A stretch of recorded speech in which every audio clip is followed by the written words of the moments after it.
بسم اللہ الرحمن الرحیم۔ بنی اسرائیل پر، یہودیوں پر اللہ تعالیٰ نے جتنے انعامات فرمائے، ان تمام انعامات کے بعد تو ان کے دل نرم ہو جانے چاہیے تھے۔ کبھی ان کے اوپر من و سلوہ نازل ہو رہا ہے، کبھی اللہ تعالیٰ ان کو کتاب عطا فرما رہے ہیں، کبھی یہ لوگ مر جاتے ہیں کوہ طور پر، اللہ تعالیٰ دوبارہ ان کو زندہ کر دیتے ہیں، کبھی گائے کا گوشت لگانے سے مقتول زندہ ہو کر خبر دے دیتا ہے کہ میرا قاتل کون ہے، وغیرہ وغیرہ۔ اتنے انعامات کے بعد، اتنے احسانات کے بعد، اتنی نشانیوں کے بعد ان کا دل اسلام کے لیے، دین کے لیے نرم ہو جانا چاہیے تھا، لیکن نہیں، ان کے دل ویسے کے ویسے ہی سخت رہے۔ اسی کو اللہ تعالیٰ بیان فرما رہے ہیں، شکوہ فرما رہے ہیں، ثم قست قلوبکم، پھر تمہارے دل مزید سخت ہو گئے،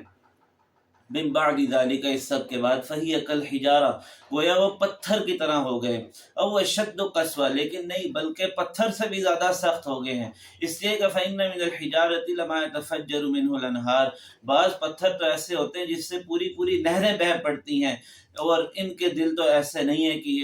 لوگوں کی مصیبت میں ان کے جو ہے آنسو بہہ پڑیں اور یہ خود بھی پانی کی طرح بہنے لگیں، یہ تو بہت سخت دل ہیں۔ وَإِنَّ مِنْهَا لَمَا يَشَّقَّقُ، بعض پتھر ایسے جو شق ہوتے ہیں، پھٹتے ہیں، فَيَخْرُجُ مِنْهُ الْمَاءُ، ان سے بھی کچھ نہ کچھ پانی نکل آتا ہے، اگرچہ یہ پہلے قسم کے پتھروں کے مقابلے میں کم ہوتے ہیں، لیکن ان کا مقابلہ تو ایسے پتھروں سے بھی نہیں ہے، ان کی آنکھوں سے تو بالکل بھی پانی نہیں نکلتا، ان کے دل تو ذرا بھی نرم نہیں ہوتے۔ اور وَإِنَّ مِنْهَا لَمَا يَهْبِطُ مِنْ خَشْيَةِ اللَّهِ، بعض دل ایسے نہ، ان سے بعض پتھر ایسے جن سے نہ نہریں بہتی ہیں، نہ ان سے تھوڑا سا بھی پانی نکلتا ہے، لیکن کم سے کم اتنا ہوتا ہے کہ وہ اللہ کے خوف سے گر جاتے ہیں، اور ان کے اندر تو اتنا بھی خوف نہیں ہے کہ اللہ تعالیٰ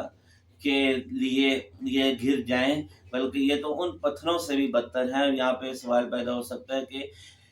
خوف تو حس کی بنیاد پہ ہوتا ہے، اور حس حیات کی بنیاد پہ ہوتی ہے، تو پتھروں میں تو حیات نہیں ہے، لیکن اس بات کی کوئی دلیل موجود نہیں ہے کہ پتھروں میں حیات نہیں ہے۔ ممکن ہے ان کے پاس